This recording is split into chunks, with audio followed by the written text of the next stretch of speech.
பேச்சை கேட்க மண்ணை நோக்கி பார்த்து காத்து கொண்டிருக்கிறது. அதன் கூடவே ஆகாயமும் அதில் இருக்கும் நட்சத்திரங்களும் இந்த பேரண்டமும் பஞ்சபூதங்களும் பெரும் வியப்புடன் காத்து கொண்டிருக்கின்றன. உங்கள் அன்பையும் அரசியலையும் நிலைப்பாட்டையும் இந்த மண்ணுக்கும் மக்களுக்கும் அறிவித்து பிரகடனம் செய்யுங்கள். மாநாட்டு திடலிலும் தமிழ்நாட்டு வீடுகளிலும் தரணி எங்கும் இருக்கும் உலக தமிழர் இல்லங்களிலும் இருக்கும் எங்கள் மக்கள் உங்கள் பேச்சுக்காக ஆர்வத்தோடு காத்து கொண்டிருக்கின்றனர். உங்களுக்காக எடுக்க போகும் அரசியல் முடிவோடும் காத்து கொண்டிருக்கின்றனர். வாருங்கள் தலைவரே, தாருங்கள் வரலாற்று சிறப்புரையை.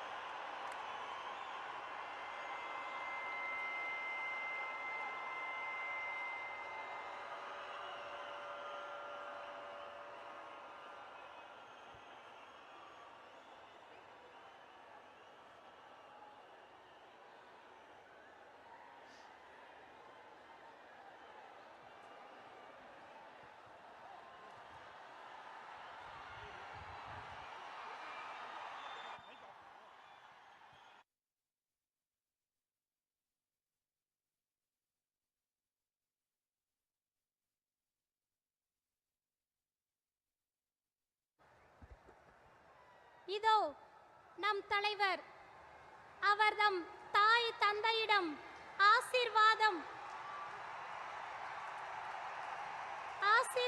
வாங்க செல்கிறார்.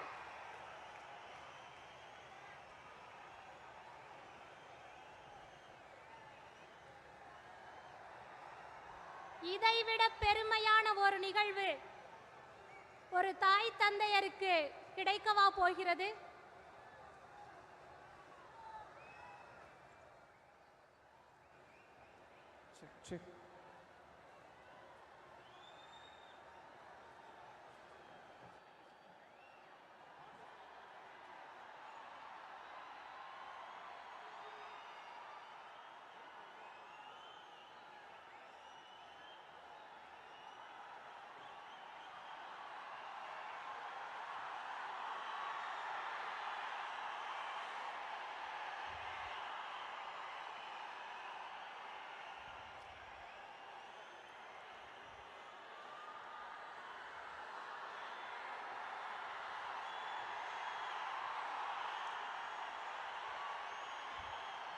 ஒரு குழந்தை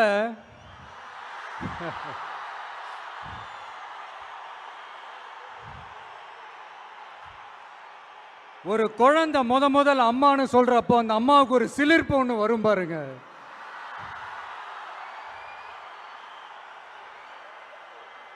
அந்த சிலிர்ப்பு எப்படி இருந்துச்சுன்னு அந்த அம்மாவை கேட்டா அவங்களால தெளிவா விளக்கி சொல்ல முடியும். ஆனா அந்த உணர்வு எப்படி இருந்துச்சுன்னு அந்த குழந்தைய கேட்டா அந்த குழந்தை எப்படிங்க சொல்லும்? முதல்ல அந்த குழந்தைக்கு எப்படி சொல்ல தெரியும்? குழந்தைகிட்ட எதை கேட்டாலும் பால் வாசம் மாறாத வாயோட மடலை தவழ வெள்ளந்தியா சிரிக்க மட்டும்தானே தெரியும். அது உணர்ந்து அந்த சிலிர்ப்பை சிலாகிச்சு வார்த்தையில சொல்றதுக்கு அந்த குழந்தைக்கு தெரியாதுல்ல. அப்படி ஒரு உணர்வோட தான் இப்ப உங்க முன்னாடி நான் நிக்கிறேன்.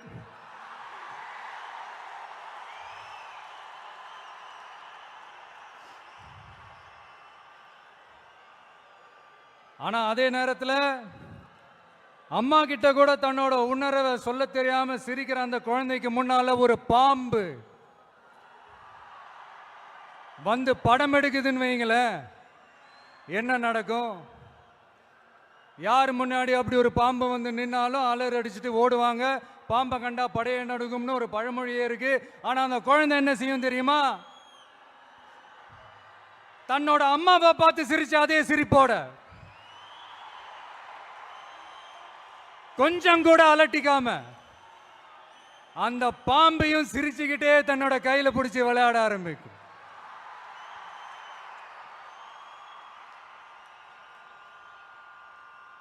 அப்ப அந்த குழந்தைக்கு பாம்பை கண்டா பயம் இல்லையான்னு ஒரு கேள்வியும் வரும். பாச உணர்வே என்னன்னு சொல்ல தெரியாது அந்த குழந்தைக்கு பயம்னா மட்டும் எப்படிங்க சொல்ல தெரியும்?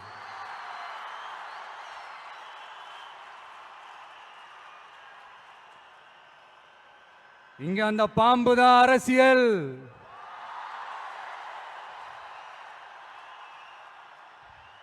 அத கையில பிடிச்சி விளையாட ஆரம்பிக்கிறது தான் உங்க உங்க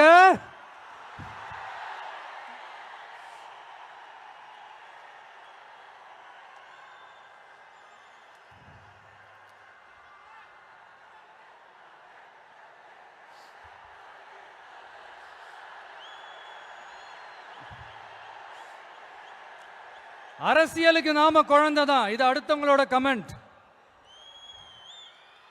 ஆனா பாம்பா இருந்தாலும் பயம் இல்லைங்கிறது தான் இங்க நம்மளோட கான்பிடன்ஸ்.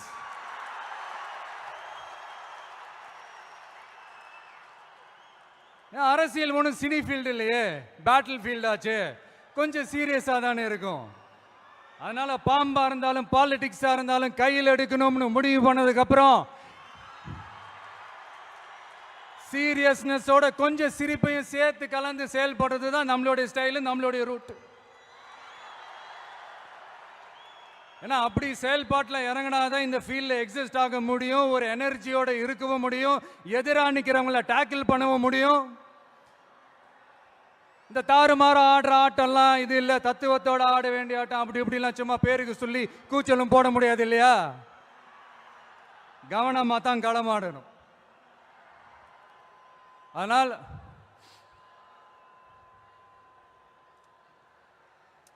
இந்த உணர்ச்சி மயமான தருணத்தில் இந்த மேடை பேச்சோட இந்த ஃபார்மேட்டையும் நான் மறந்துட்டேன். Sorry, very sorry.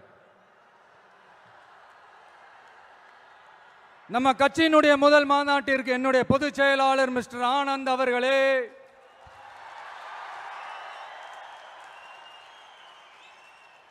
பொருளாளர் திரு வெங்கட்ராமன் அவர்களே, இணை கொள்கை பரப்பு செயலாளர் திருமதி தாகிரா அவர்களே, தலைமை நிலைய செயலாளர் திரு ராஜசேகர் அவர்களே. ஆமா, எதுக்கு இங்க இந்த அவர்களே அவர்களே இவர்களே எல்லாம்?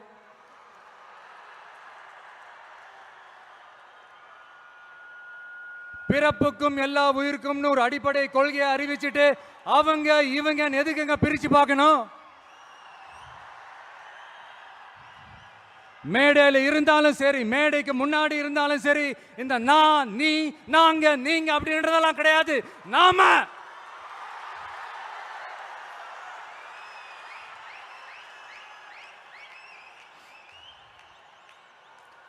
இங்க யாரு மேல யாரு கீழே அப்படின்ற பாகுபாடெல்லாம் எப்போ நம்ம பார்க்க போறதே இல்லை. நம்மளை பொறுத்த வரைக்கும் நம்ம எல்லாருமே ஒண்ணுதான், நம்ம எல்லாருமே சமம் தான். அதனால என் நெஞ்சில் குடி இருக்கும் ஒட்டுமொத்தமானவங்க எல்லாருக்கும், ஒட்டுமொத்தமானவங்க எல்லாருக்கும் என்னோட உயிர் வணக்கங்கள், என்னோட உயிர் வணக்கங்கள், என்னோட உயிர் வணக்கங்கள்.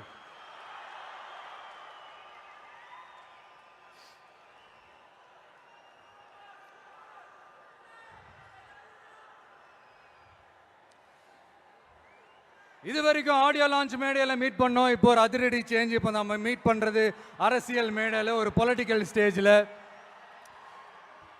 இந்த அரசியல்னாலே இந்த கோபமாக கொந்தளிச்சாதான் ஏதோ புரட்சி பண்ண வந்தவங்கன்னு முன்னாடிலாம் ஒரு கான்செப்ட்லாம் இருந்துச்சு. அதெல்லாம் நமக்கு எதுக்குங்க? அதெல்லாம் நமக்கு செட்டும் ஆகாதுங்க.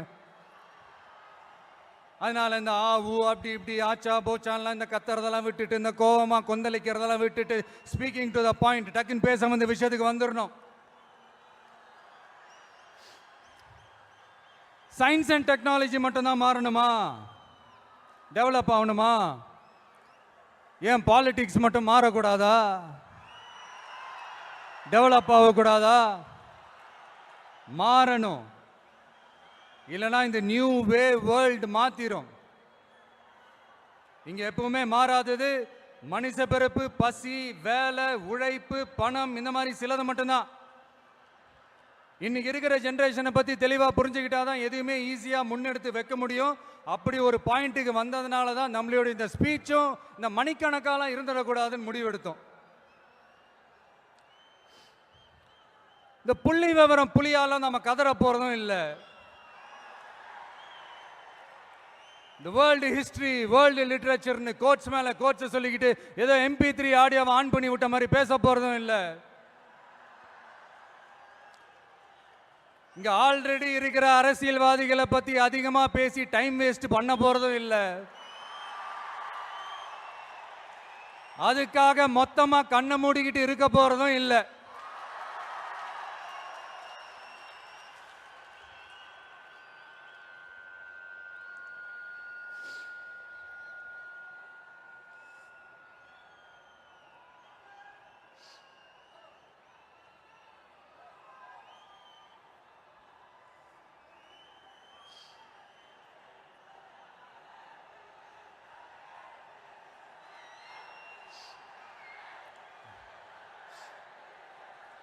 இப்ப என்ன தேவை, அது எப்படி தீர்த்து வைக்கிறது, இப்ப என்ன ப்ராப்ளம், அதுக்கு என்ன சொல்யூஷன், இப்படி யோசிச்சாலே போதுங்க.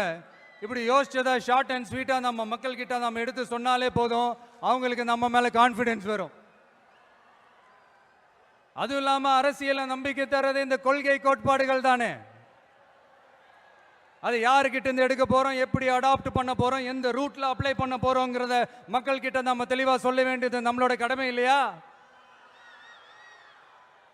அப்படி நம்மளுடைய கொள்கை தலைவர்கள், நம்ம ஃபாலோ பண்ண போற தலைவர்கள், நம்மளுடைய வழிகாட்டிகள் யார் யாருன்னு இப்ப நம்ம சொல்ல போறோம். அவங்க வேற யாரும் இல்ல, இந்த மண்ணில் வாழ்ந்தவங்க தான், இந்த மண்ணுக்காக வாழ்ந்தவங்க தான், இந்த மண்ணுக்கு அங்கீகாரம் வாங்கி தந்தவங்க தான், அதனாலேயே இந்த மண்ணோட அடையாளமாவும் மாறி போனவங்க தான். எஸ், பகுத்தறிவு புரட்சியாளர் தந்தை பெரியார்.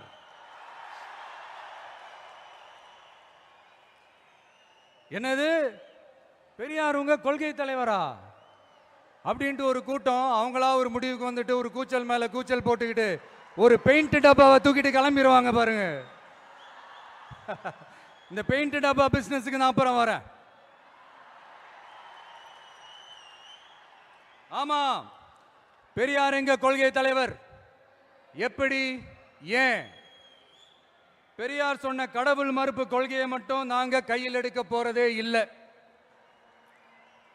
எங்களுக்கு அதில் உடன்பாடும் இல்லை. யாரோட கடவுள் நம்பிக்கைக்கும் நாங்க எதிரானவங்க இல்லை.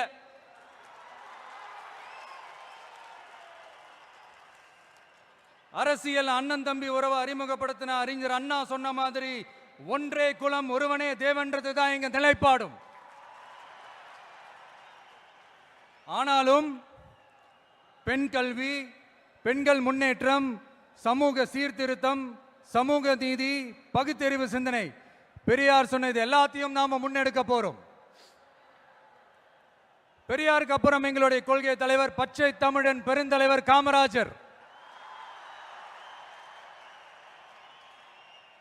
பெருந்தலைவர் காமராஜர் இந்த மண்ணில மதச்சார்பின்மைக்கும் நேர்மையான நிர்வாக செயல்பாட்டுக்கும் முன்னுதாரணமா இருக்கிறதால அவரை எங்கள் வழிகாட்டியாக ஏற்கிறோம். இந்திய துணைக்கண்டத்தின் அரசியல் சாசனத்தை ஆக்கி காட்டியவர் அண்ணல் அம்பேத்கர்.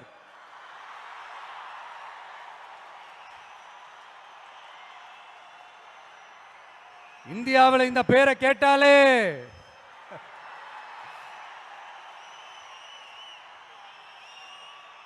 சமூகத்துல ஏற்றத்தாழ்வு ஏற்படுத்துறவங்க எல்லாம் நடுங்கி போயிடுவாங்க. வகுப்பு வாரி பிரதிநிதித்துவத்தையும் சாதிய ஒடுக்குமுறையும் நிலைநிறுத்த போராடின மாபெரும் தலைவர், அவரையும் எங்கள் வழிகாட்டி என்று சொல்வதில் பெருமை கொள்கிறோம். பெண்களை கொள்கை தலைவர்களாக ஏற்று களத்தில் வரும் முதல் அரசியல் கட்சி நம்ம தமிழக வெற்றி கழகம் தான்.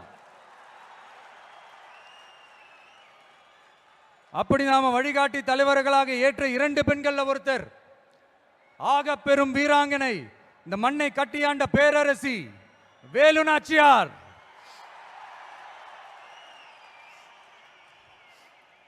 சொந்த வாழ்க்கையோட சோகத்தை கூட மறந்துட்டு இந்த மண்ணுக்காக வாளேந்தியும் வேலேந்தியும் போர்க்களம் புகுந்த ஆணை காட்டிலும் வீரமான வேகமான வீர புரட்சியாளர் தான் நம்ம Velu Nachiyar.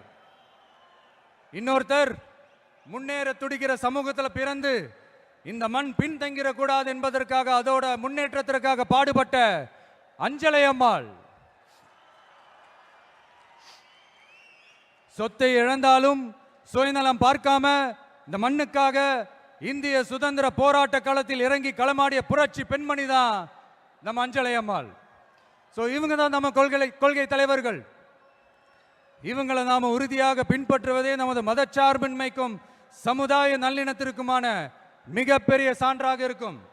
So my dear friends, உங்ககிட்ட ஒரு தனிப்பட்ட வேண்டுகோள்.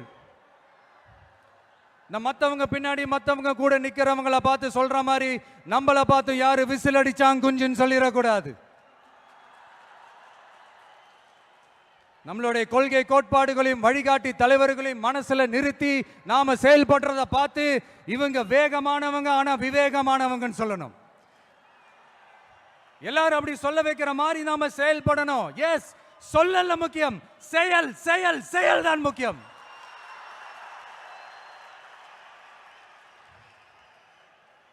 At any cost, no truce and no compromise in our political war. நம்மளோட அரசியல் போரில் கொள்கை கோட்பாடுகளில் சமரசத்துக்கோ சண்டை நிறுத்தத்துக்கோ எப்போதும் இடமில்லை.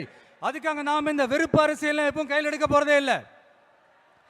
எதை நினைச்சு அரசியலுக்கு வந்திருக்கோமோ அப்படி நினைச்சத கொஞ்சம் கூட பிசிறலாம செஞ்சு முடிப்போம். அது வரைக்கும் நெருப்பா தான் இருப்போம். என்ன நண்பா, என்ன நண்பி, சாரி என்ன தோழா, என்ன தோழி,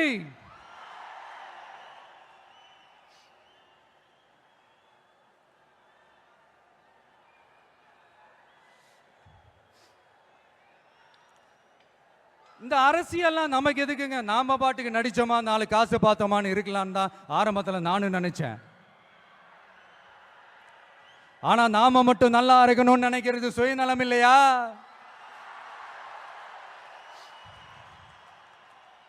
நம்மளை வாழ வச்ச இந்த மக்களுக்காக நாம் எதுவும் செய்யாம இருக்கிறது நல்ல விசுவாசமா இருக்குமா?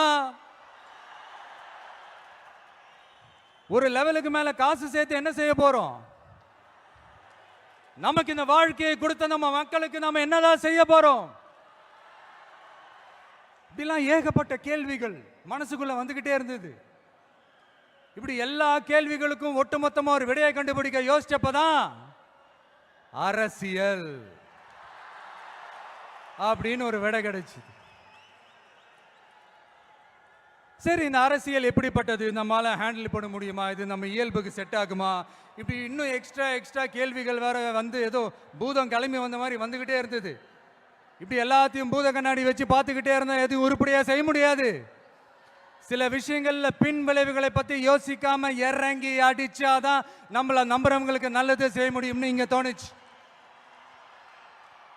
அதான் இறங்கியாச்சு. இனி ஏதா பத்தி யோசிக்க கூடாது. ஆனா எடுத்து வைக்கிற ஒவ்வொரு அடியிலையும் யோசனையும் நிதானமும் இருக்கணும்னு தான் முடிவு பண்ணி தான் வந்திருக்கிறோம். நாம யாரு, நாம எவ்வளவு ஸ்ட்ராங் அப்படிங்கறதெல்லாம் சும்மா வாயில சொல்லக்கூடாது, செயல்ல காட்டணும். அதை நிரூபிக்க அரசியல்ல நம்ம என்ன ஸ்டாண்ட் எடுக்க போறோங்கிறது தான் ரொம்ப இம்பார்ட்டன்ட். ஏன்னா அதுதான் நம்மளுடைய எதிரிகள் யாருன்னு சொல்லும். அப்படி ஒரு கரெக்டான ஒரு ஸ்டாண்ட் எடுத்துட்டாலே நம்மளுடைய எதிரிகள் யாருன்னு நாம சொல்ல தேவையில்லை, அவங்களே நம்ம முன்னாடி வந்து நின்று நம்மளை எதிர்க்க ஆரம்பிப்பாங்க.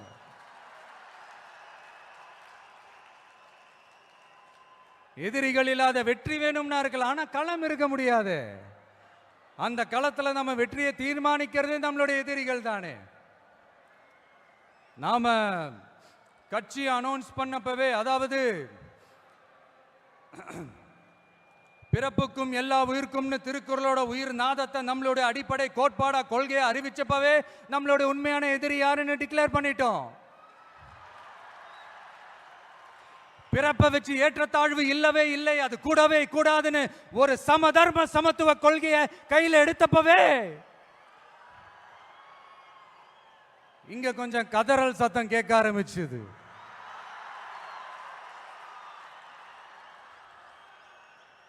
இந்த மாநாட்டில் இப்போ ஓப்பனா அறிவிச்சதுக்கு அப்புறம் அந்த கதறல் இன்னும் சத்தமா கேட்கும் நினைக்கிறேன். பார்ப்போம்.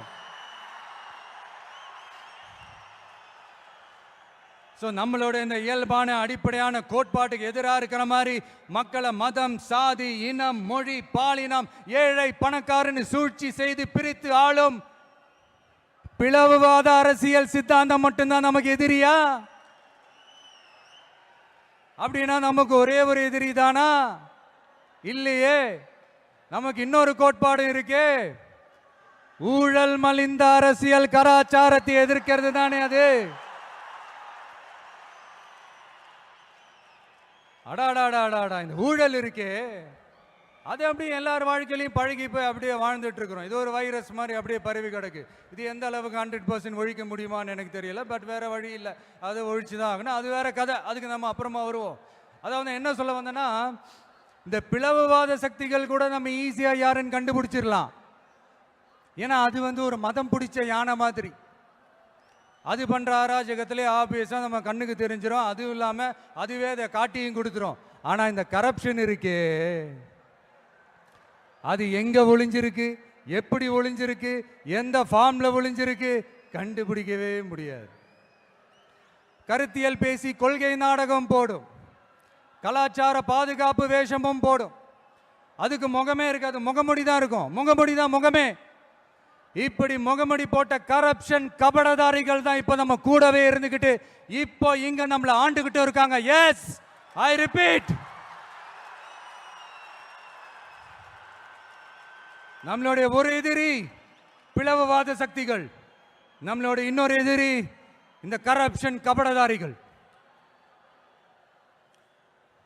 நம்ம மக்களுக்கு தெளிவா தெரியும் யார் இங்க வரணும், யார் இங்க வரவே கூடாது. ஏன்னா இது மதச்சார்பின்மை பேசுற தமிழ்நாட்டு மண்.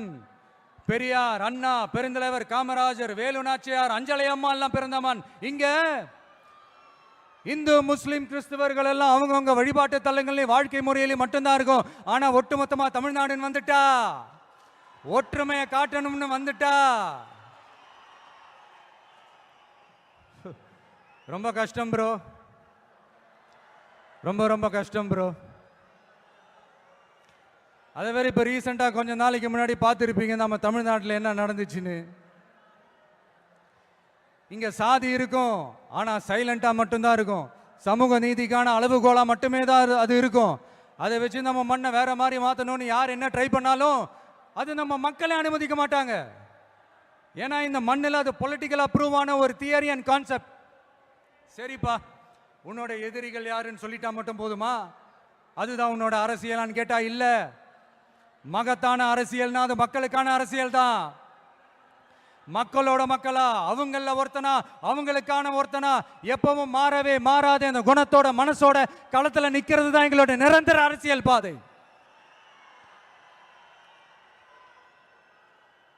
எக்ஸாம் எழுதின உடனே ரிசல்ட் வர்ற மாதிரி நல்ல ரிசல்ட் கொடுக்கிற திட்டங்களை தீட்டணும், அது முறையை அமல்படுத்தணும், அது போய் மக்கள் கிட்ட போய் சேரணும். போய் சேர்ந்துச்சான்னு பார்த்துக்கிட்டே இருக்கணும்.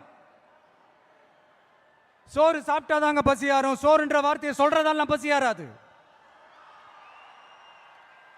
மக்களுக்காக நம்ம கொண்டு வர பிளான்ஸ் எல்லாம் பிராக்டிக்கலா ஒர்க் அவுட் ஆகிற பிளான்ஸா இருக்கணும். சும்மா இந்த உதார விடுற பிளான்ஸ் எல்லாம் இருக்கவே கூடாது. இந்த மீன் பிடிச்சு கொடுக்க கூடாது, அது தப்பு. மீன் பிடிக்க கத்து கொடுக்கணும், அதுதான் சரி. அப்படி இப்படின்ட்டு சில பேர் சொல்லிக்கிட்டு சுத்துவாங்க. ஆனா நாங்களாம் அப்படி இல்லை, எங்க கான்செப்டே வேற, பக்கா பிராக்டிக்கல். நாங்க முடிஞ்சவங்க மீன் பிடிக்க கத்துக்கிட்டு வாழட்டும், முடியாதவங்களுக்கு நாம மீன் பிடிச்சு கொடுத்து அவங்கள வாழ வைப்போம்.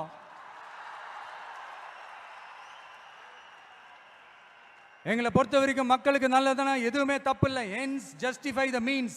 எங்கள் இலக்குகளே எங்கள் வழிகளை தீர்மானிக்கின்றன. பில்டிங்கும் ஸ்ட்ராங், பேஸ்மெண்ட்டும் ஸ்ட்ராங் என்ற பொலிட்டிக்கல் கிளாரிட்டி தான், அரசியல் தெளிவு தான் எங்களுடைய நிர்வாக செயல்முறையா இருக்கும்.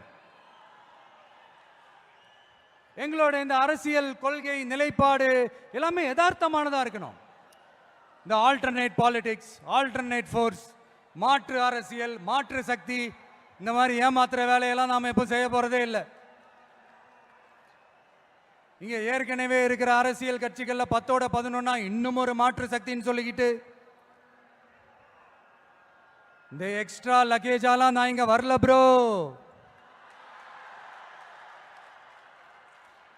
நம்ம நாட்டுக்கு கேடு செய்யற இன்னும் எக்ஸ்ட்ரா வேலையெல்லாம் ஈஸியாக செஞ்சுக்கிட்டு மக்கள் மத்தியில் தங்களை மாபெரும் சக்திகளாக நினச்சிக்கிட்டு இருக்கிற மிகப்பெரிய ஏமாற்று சக்திகளோட பிடியிலிருந்து தமிழ்நாட்டை முழுமையாக மாத்திர ஒரு முதன்மை சக்தியாக இருந்து உங்களுடைய மகனா, அண்ணனா, தம்பியா, தோழனா, உங்கள ஒருத்தனா இருந்து நான் உழைக்கணும். இதான் என்னுடைய டார்கெட்டும்.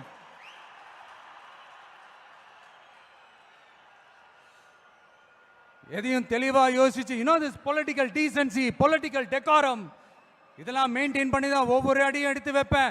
ஒரு முடிவோட தான் வந்திருக்கேன். இனிமே நோ லுக்கிங் பேக்.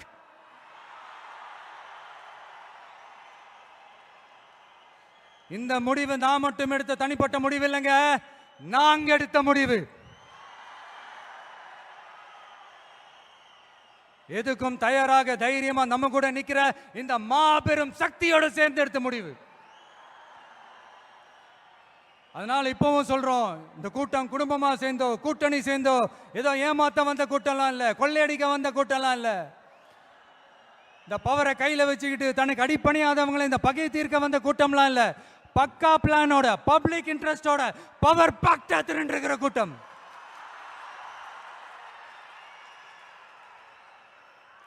இது ஏதோ சோசியல் மீடியாவில் கம்பு சுத்தம் வந்த கூட்டம்லாம் நினைச்சிடாதீங்க. சொசைட்டிக்காக வாழேந்தி நிற்க போற கூட்டம், நம்ம மண்ணை வாழ வைக்கிறதுக்காக அரசியல் வாழேந்தி நிற்க போற கூட்டம். Yes, this is a mass gathering, not for cash but for a good cause.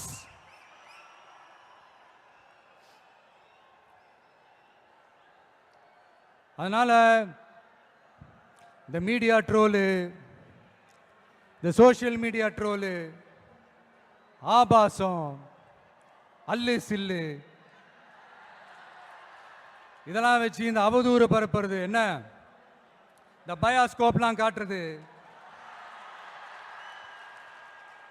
அப்புறம் என்ன இந்த ஏ டீம் பி டீம் இப்படிலாம் பொய் பிரச்சாரம் பண்ணி இந்த படையை வீழ்த்திடலாம்னு மட்டும் கனவுல கூட நினைச்சு பாத்துறாதீங்க. இங்க நீங்க பாக்குற இவங்க மட்டும்தான் நம்மளுடைய சொந்த பந்தம்னு நினைச்சிடாதீங்க. இங்க நீங்க பாக்குற இவங்க மட்டும்தான் நம்மளுடைய தோழர்கள்னு ஒரு முடிவுக்கு வந்துடாதீங்க. நம்மளுடைய சொந்தம், உறவு, நட்பு இன்னும் இருக்காங்க. இங்க வர முடியாம தமிழ்நாட்டில் இருக்கிற, அக்கம் பக்கம் ஸ்டேட்ல இருக்கிற, உலகம் பூரா இருக்கிற கோடிக்கணக்கானவங்க நமக்காக ஒரு குடும்பமா சேர்ந்து ஒரு முடிவோட வெயிட் பண்ணிட்டு இருக்காங்க. எஸ், இவங்க எல்லாருமா சேர்ந்ததுதான் நம்மளோட வகையரா.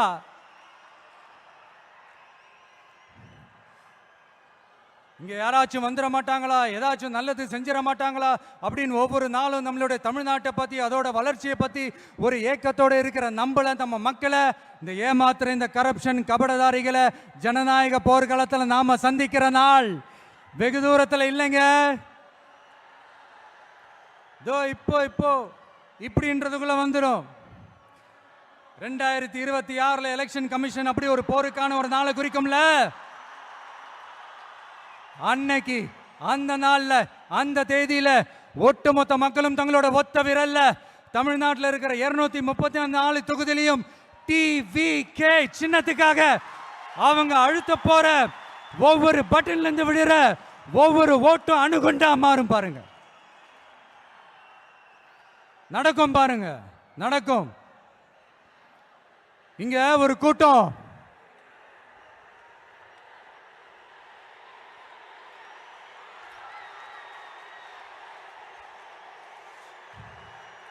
இங்க ஒரு கூட்டம் கொஞ்ச காலமா ஒரே பாட்டை பாடிக்கிட்டு, அதாவது யார் அரசியலுக்கு வந்தாலும் ஒரு குறிப்பிட்ட கலர் அவங்க மேல பூசிட்டு,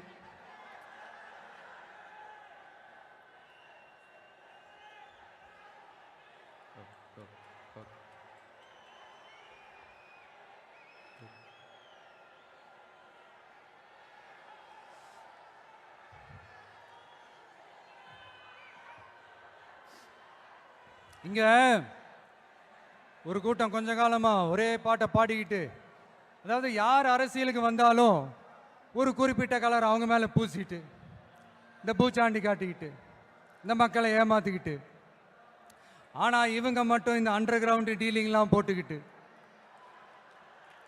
இந்த தேர்தல் நேரத்தில் இந்த அறிக்கை சவுண்டெல்லாம் விட்டுக்கிட்டு, இவங்களுக்கு எப்ப பார்த்தாலும் இந்த ஃபாசிசம் ஃபாசிசம் ஃபாசிசம் அவ்வளவுதான். ஒற்றுமையா இருக்கிற நம்ம மக்கள் மத்தியில் இந்த சிறுபான்மை பெரும்பான்மைன்னு ஒரு பிரிவினை பயத்தை காட்டி ஒரு ஃபுல் டைம் சீனை போடுறதே ஒரு வேலையா போச்சு. இல்லை, நான் தெரியாம தான் கேட்குறேன். அவங்க பாசிசம்னா நீங்க என்ன பாயாசமா?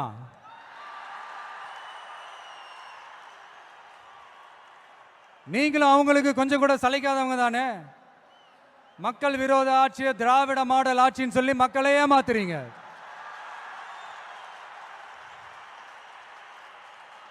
அதனால இனிமே அவங்களை எதிர்க்கிறவங்களுக்கு இந்த கலரை பூசுறது அந்த கலரை பூசுறதுன்னு என்னதான் நீங்க அந்த மோடி மஸ்தான் வேலையை செஞ்சாலும் ஒண்ணு நடக்க போறது. நாங்க இப்பவும் சொல்றோம், எங்களுடைய இந்த டிவி கேட்கலாம் நாங்க டிசைட் பண்ணியிருக்கிற இந்த கலரை தவிர வேற யாரும் எந்த கலரும் அடிக்கவே முடியாது. ஏன்னா எங்க கோட்பாடே பிறப்பால் அனைவரும் சமம் அப்படிங்கிறது. இது யாருக்கு நேர் எதிரான கோட்பாடு நான் சொல்லியாங்க உங்களுக்கு தெரியணும். எனவே இந்த நாட்டையை பாழ்படுத்துற பிளவுவாத அரசியல் செய்யறவங்க தான் தமிழக வெற்றி கழகத்தோட ஒரே முழு முதல் கொள்கை எதிரி, ஐடியாலஜிக்கல் எனிமி. அடுத்து திராவிட மாடல்னு சொல்லிக்கிட்டு தந்தை பெரியார் பேரறிஞர் அண்ணா பேரை வச்சு தமிழ்நாட்டை சுரண்டி கொள்ளையடிக்கிற ஒரு குடும்ப சுயநல கூட்டம் தான் நம்மளோட அடுத்த எதிரி, அரசியல் எதிரி, பொலிட்டிக்கல் எனிமி.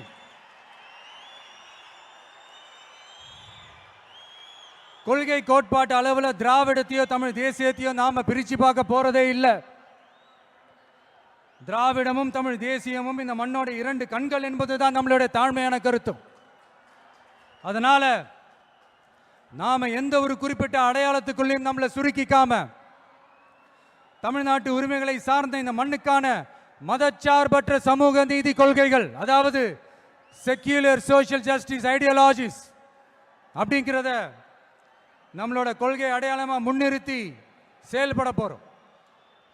ஜனநாயகம், சமூக நீதி, சகோதரத்துவம், சமத்துவம், சமூக சமய நல்லிணக்கம், பெண் கல்வி, பெண்கள் முன்னேற்றம், பகுத்தறிவு சிந்தனை மனப்பான்மை, மாநில தன்னாட்சி, இருமொழி ஆட்சி கொள்கை, இயற்கை வள பாதுகாப்பு, காலநிலை மாற்றத்திற்கேற்ற வளர்ச்சி, உற்பத்தி திறன், உடல் நலனை கெடுக்கும் எவ்வகை போதையும் இல்லா தமிழகம் என்கிற கொள்கைகள் அடிப்படையில் பிறப்புக்கும் எல்லா உயிர்க்கும் என்கிற புரட்சிகர தத்துவத்தின் அடிப்படையில் சமதர்ம சமூகத்தை உருவாக்குறது தான் நம்ம மெயின் டார்கெட்டும். கால மாற்றத்திற்கேற்ப கொள்கை கோட்பாட்டில் மாற்றமும் மாறுதலும் வந்துதான் தீரும். அதை தவிர்க்கவே முடியாது. எங்களோட இந்த அரசியல் பயணத்தில் முக்கிய பங்கு வகிக்க போறது பெண்கள், என்னுடைய அம்மாக்கள், என்னுடைய அக்கா தங்கைகள், என்னுடைய நண்பிகள். என் கூட பிறந்த என் தங்கச்சி வித்யா இறந்தப்போ எனக்குள்ள ஒரு பெரிய பாதிப்பை ஏற்படுத்துச்சு. அதுல கொஞ்சம் கூட குறையாத பாதிப்பையும் வேதனையும் ஏற்படுத்தினது தான் தங்கச்சி அனிதாவோட மரணம். அதுலயும் தகுதி இருந்தும் தடையா இருக்கே இந்த நீட்டு. அப்போ ஒரு முடிவு பண்ணங்க, வாய் நிறைய விஜயண்ணா விஜயண்ணான்னு நம்மளை மனசார கூப்பிடுற இந்த பெண் பிள்ளைங்களோட கல்வி வாழ்க்கைன்னு எல்லாத்துலயும் ஒரு நிரந்தர பாதுகாப்பு ஏற்படுத்தணும்னு. இனிமே கவலைப்படாதீங்க, உங்க மகன், உங்க அண்ணன், உங்க தம்பி, உங்க தோழன், உங்க விஜய் களத்துக்கு வந்துட்டான். ஒவ்வொரு வீட்டில் இருக்கிற ஒரு மகனா, அண்ணனா, தம்பியா, தோழனா, உங்கள ஒருத்தனா, உறவா, நட்பா, என்னை பார்க்குற குட்டீஸ்ல இருந்து பாட்டிஸ் வரைக்கும் எல்லாருக்குமான ஆளா தான் இருப்பேன்.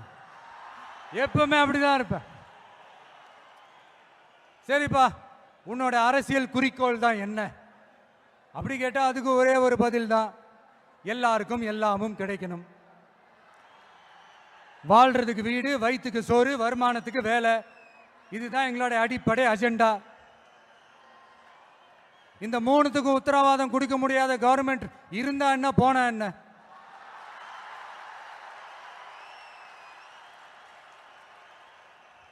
அப்புறம் இங்க சில பேரு தம்பி உனக்கெல்லாம் என்ன தெரியும், நீ எல்லாம் எப்படி தாக்கு பிடிப்ப, இந்த அரசியல் பெரிய அகழியாச்சு, அதுல தண்ணிக்குள்ள முழுகிட்டோம், தலையை தூக்கிக்கிட்டோம், வாயை பொழந்துக்கிட்டோம், இந்த ராட்சச முதலைகள்லாம் ரகம் ரகமா இருக்குமே, இவங்களெல்லாம் தாண்டி நீ எப்படி கோட்டைக்குள்ள போவ, உன்னால முடியுமான்னு கேள்வி மேல கேள்வி, கேள்வி மேல கேள்வி. இந்த கேள்விகளுக்கெல்லாம் நம்ம ஸ்டைல்ல ஒரு குட்டி கதை ஒன்று சொல்லாமா?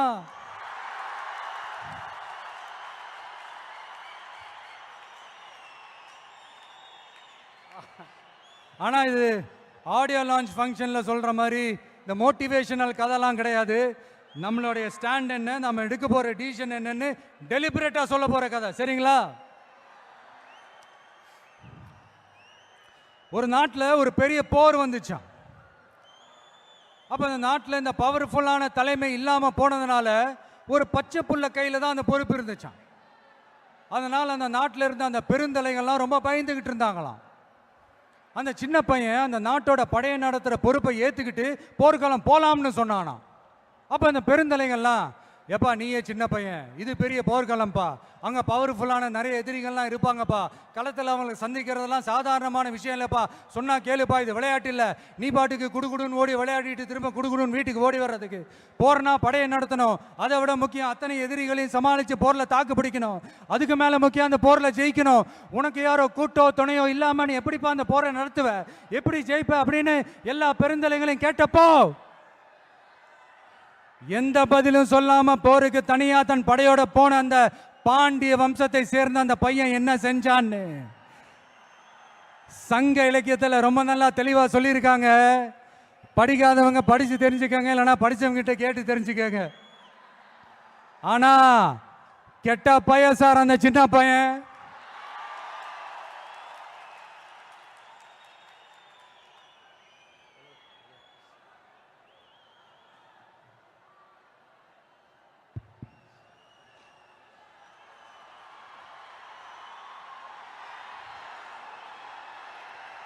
இதுவரைக்கும் கொள்கை கோட்பாட்டு அரசியல்னு புதுசா ஒரு விஜய பார்த்திருப்பீங்கன்னு நினைக்கிறேன். இப்ப நீங்க பார்க்க போறது உங்களோட அப்பப்ப ஹார்ட் டு ஹார்ட் பேசுற அந்த விஜய். என்னதான் நீங்க என்ன தளபதி தளபதின்னு ஆசையா கூப்பிட்டாலும் இந்த கூத்தாடி கூத்தாடின்னு சொல்றாங்களே அந்த விஜய். கூத்தே இந்த மண்ணோடும் மக்களோடும் கலந்த ஒண்ணு. இந்த கூத்தாடின்ற பேர் ஏதோ நமக்கு மட்டும் வந்தது இல்லைங்க. அன்னைக்கு தமிழ்நாட்டில் நம்ம ஊரு வாத்தியார் எம்ஜிஆரையும், ஆந்திராவில் அவங்க ஊரு வாத்தியார் என்டிஆரையும், அவங்க கட்சி ஆரம்பிச்சப்பவே இதே மாதிரி தான் கூத்தாடி கூத்தாடின்னு தான் கூப்பாடு போட்டாங்க. அவங்களுக்கே அப்படி கூப்பிடும் போது நம்மளை கூப்பிடாமலா இருப்பாங்க? ஆனா அந்த ரெண்டு கூத்தாடி தாங்க அந்த ரெண்டு மாநிலத்தோட ஆக பெரும் தலைவர்களாகி இன்னைக்கும் மக்கள் மனசுல ஒரு நீங்கா ஒரு புகழோட வாழ்ந்துட்டு இருக்கிறாங்க. சினிமானா என்ன, வெறும் டான்ஸ் பாட்டு ஃபைட்டு காமெடி என்டர்டெயின்மெண்ட் மட்டும் தானா? தமிழரோட கலை இலக்கியம் வாழ்வியல் பண்பாடு தாங்க சினிமா. என்டர்டெயின்மெண்ட் காரணத்தையும் தாண்டி சமூக அரசியல் புரட்சிக்கு உதவின ஒரு பவர்ஃபுல் டூல் தாங்க சினிமா. திராவிட இயக்கம் போய் பட்டி தொட்டியெல்லாம் போய் ரீச் ஆனதே, போய் வளர்ந்ததே சினிமா வச்சுதான். இல்லை நான் தெரியாம தான் கேட்குறேன், கூத்தாடினா என்ன ஏதாவது கேவலமான ஒரு பேரா, இல்லை அது கெட்ட வார்த்தையா? கூத்து அது சாதாரண வார்த்தை இல்லை. ஏன்னா கூத்து சத்தியத்தை பேசும், சாத்தியத்தை பேசும், கொள்கையை பேசும், கோட்பாட்டை பேசும், கோபத்தை பேசும், சோகத்தை பேசும், அரசியலை பேசும், அறிவியலை பேசும், நல்லதை பேசும், உள்ளதை பேசும், உண்மையை பேசும், உணர்வோட பேசும். இதெல்லாத்தையும் கொஞ்சம் கூட சோர்வு இல்லாம கொண்டாட்டமா பேசும்.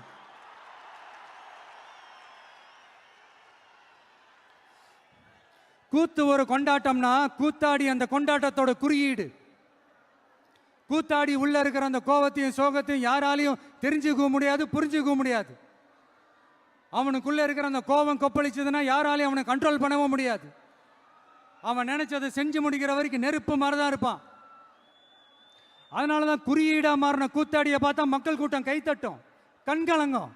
காரணம் வேற ஒன்றும் இல்லை, அவன் நம்மள மாதிரியே இருக்கிறானே, நமக்கான ஆளா இருக்கிறானே, நாம நினைச்சதை பேசுறானே, நமக்காக பேசுறானே அப்படின்ற அந்த கனெக்ட் தான் கூத்தாடிய மக்கள் கொண்டாட காரணம். அன்னைக்கு கூத்து, இன்னைக்கு சினிமா, அவ்வளவுதான். ஆரம்பத்தில் நாமளும் இந்த சினிமா இந்த ஃபீல்டுக்கு வந்தப்போ மூஞ்சி சரியில்லை, ஆளு சரியில்லை, அழகு சரியில்லை, முடி சரியில்லை, நட சரியில்லை, உட சரியில்லைன்னுக்கிட்டு இப்படியெல்லாம் அசிங்கப்படுத்தினாங்க, அவமானப்படுத்தினாங்க. ஆனா கொஞ்சம் கூட கலங்காம ஒவ்வொரு வாய்ப்புக்காகவும் ஒவ்வொரு சூழலுக்காகவும் காத்திருந்து சுத்தி சுழண்டு உழைச்சி மேல வந்தவன் தான் இந்த கூத்தாடி. அப்ப கூட உழைப்பு மட்டும்தாங்க என்னோடது. அதன் மூலமா எனக்கு கிடைச்ச மத்த எல்லாத்துக்கும் காரணம் நான் இல்லை.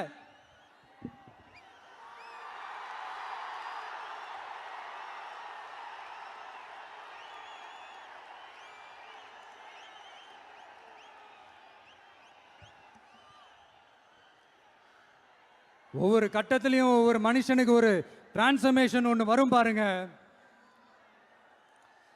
ஒரு சாதாரண இளைஞனா இருந்த ஒரு விஜய் நடிகனா மாறினா, அந்த நடிகன் வெற்றி பெற்ற நடிகனா மாறினா, அந்த வெற்றி பெற்ற நடிகன் ஒரு பொறுப்புள்ள மனுஷனா மாறினா, அந்த பொறுப்புள்ள மனுஷன் அதுக்கப்புறம் ஒரு பொறுப்பான தலைவனா இல்ல தொண்டனா மாறினா. இன்னைக்கு அந்த ஒரு பொறுப்புள்ள தொண்டனா இன்னைக்கு இருக்கிறவன் நாளைக்கு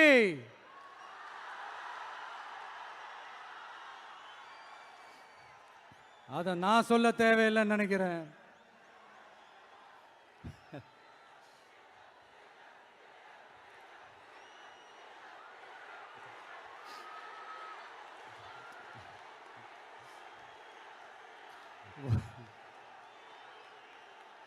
ஒவ்வொரு கட்டத்திலையும் ஒவ்வொரு மனுஷனுக்கு இந்த டிரான்ஸ்ஃபர்மேஷன்ல மாறினது என்னவோ நான் தாங்க.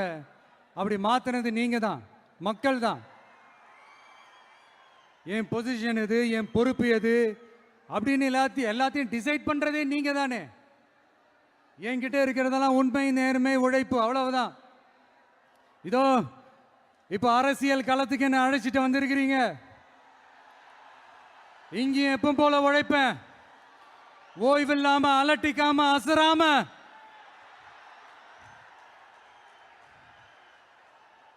அதுக்கான ரிசல்ட் எல்லாமே உங்க ஒவ்வொருத்தரோட கை விரல்லையும் இருக்கும் போது எனக்கு என்னங்க கவலை. எல்லாமே நல்லாவே ஒர்க் அவுட் ஆகும் பாருங்க. தேர்தல் அரசியல்ல ஜெயிச்சவங்க தோத்தவங்க அத்தனை பேர் பாடத்தையும் படிச்சுட்டு பல பேரோட உந்துதலை ஊக்கமாய் எடுத்துக்கிட்டு என்னோட கெரியரின் உச்சத்தை எப்படி என்னோட கெரியரின் உச்சத்தை உதறிட்டு அந்த ஊதியத்தை உதறிட்டு உங்க விஜயா உங்களை மட்டுமே நம்பி வந்திருக்கேன். நம்பி நடப்போம், நம்பிக்கையோட நடப்போம்.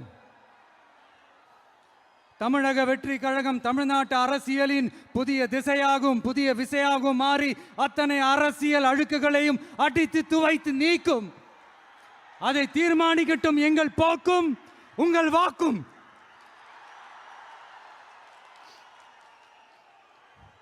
தமிழ்நாட்டின் வெற்றிக்காக புதியதோர் விதி ஒன்றை புதுமையாய் நாம் செய்வோம்.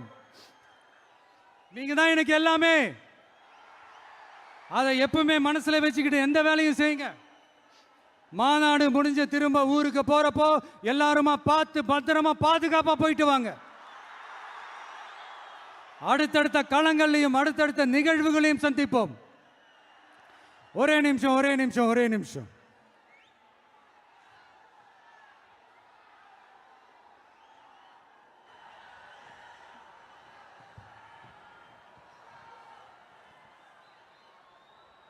நம்மளோட இந்த செயல் திட்டங்களை பத்தி உங்களுக்கு தெளிவா புரிஞ்சிருக்கும். இருந்தாலும் அதில் இருக்கிற நம்ம மக்களுக்கு தேவையான முக்கியமான சில ஹைலைட்ஸை மட்டும் இங்க சொல்லணும்னு ஆசைப்படுறோம். நாம முக்கியமா ரொம்ப கவனம் செலுத்த வேண்டியது பெண்களுக்கும் குழந்தைகளுக்கும் வயசான பெரியவங்களுக்குமான பாதுகாப்புல தான். அதை உறுதி செய்யறதுக்குன்னே அதுக்குன்னு ஒரு தனித்துறையும் இலாக்காவும் ஏற்படுத்தணும். இன்னொரு முக்கியமான பாயிண்ட், ஏற்றத்தாழ்வு இல்லாத கல்வி, மருத்துவ வசதி, நல்ல குடிநீர் எல்லாத்தையும் எல்லாருக்கும் சமமாக கிடைக்க செய்யணும். அதுக்குன்னு தனி கவனம் செலுத்தி அதை அனைத்து மக்களோட அடிப்படை உரிமையாகவும் ஆக்கணும். அப்புறம் இந்த அரசியல் மற்றும் பொருளாதார சமநிலை சமூகம் உருவாக்கணும்னா ப்ரொபோஷனல் ரெப்ரசன்டேஷன் முறையை அமல்படுத்தணும். அதுக்கு பல மாநிலங்களில் பல வருஷ கோரிக்கையாக இருக்கிற காஸ்ட் சென்சஸ் நடத்தணும். அப்போதான் எல்லாருக்கும் எல்லாம் சரியா சமமாக கிடைக்கும். அதுதான் சரியான சமூக நீதிக்கான அணுகுமுறையாகவும் இருக்கும். அப்புறம் இன்னொரு முக்கியமான பாயிண்ட், இது ஒரு அரசியல் அணுகுண்டு. Yes, it's a political bomb. மக்களோட மக்களா நாம இனிமே களத்தில் தொடர்ந்து நிற்க போறோம். அது மட்டும் இல்லாம தமிழ்நாட்டில் இருக்கிற ஒரு வீடு கூட விடாம ஒவ்வொரு வீட்லையும் உண்மையா உயிரா உணர்வா உறவா நாம இருக்கோம்.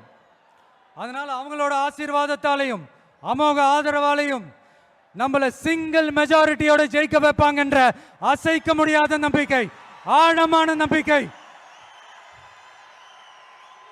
நமக்கு 100% இருக்கு. இருந்தாலும் அப்படி நாம் அந்த நிலையை நிறைவா அடைஞ்சாலும் நம்ம செயல்பாட்டை நம்பி நம்மளோட சில பேர் வரலாம் இல்லையா? அதுக்கான அரசியல் சூழல் உருவாகலாம் இல்லையா? அப்படி வர்றவங்களையும் நாம அன்போட அரவணைக்கணும் இல்லையா? நமக்கு எப்பவுமே நம்மளை நம்பி வர்றவங்கள அரவணைச்சுத்தானே பழக்கம். அதனால நம்மளை நம்பி நம்மளோட களம் காண வர்றவங்களுக்கும் ஆட்சி அதிகாரத்தில் பங்களிப்பு தந்து அதிகார பகிர்வு செய்யப்படும். 2026ஆம் ஆண்டு ஒரு புதிய அரசியல் களத்தின் புத்தாண்டு. A new year of a new political field. கான்ஃபிடென்ட்டா இருங்க, நல்லதே நடக்கும், வெற்றி நிச்சயம். மீண்டும் சந்திக்கும் வரை நன்றி, வணக்கம். சாரி, ஒரே ஒரு விஷயம் சொல்ல மறந்துட்டேன்.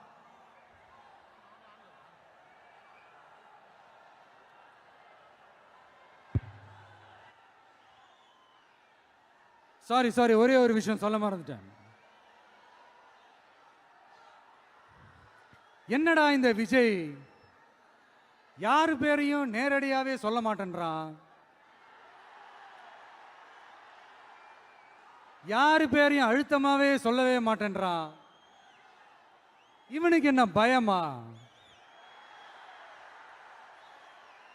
அப்படி இப்படின்ட்டு ஒரு சில இந்த அரசியல் விஞ்ஞானிகள், இந்த நக்கல் நையாண்டிகள் இதெல்லாம் நடக்கும் இல்லையா? அவங்க எல்லாருக்குமே நான் சொல்லிக்கிறது என்னன்னா, இங்க சில பேரோட பேர்லாம் சொல்லாம விட்டதுக்கு காரணம் சொல்ல முடியாம அப்படின்றதெல்லாம் கிடையாது, சொல்ல தில் இல்லாம அப்படின்றதெல்லாம் கிடையாது.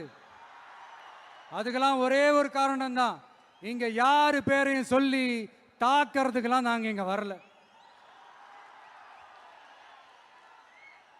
இங்க தாக்கி பேசுறது, மரியாதை இல்லாம பேசுறது, தரை குறைவா தகாத வார்த்தைகள்லாம் யூஸ் பண்ணி அதுக்கெல்லாம் நாங்க இங்க வரவே இல்லை. மக்கள் மத்தியில் ஒரு நல்ல பேர் எடுத்து நல்ல ஒரு டீசென்டான அரசியல்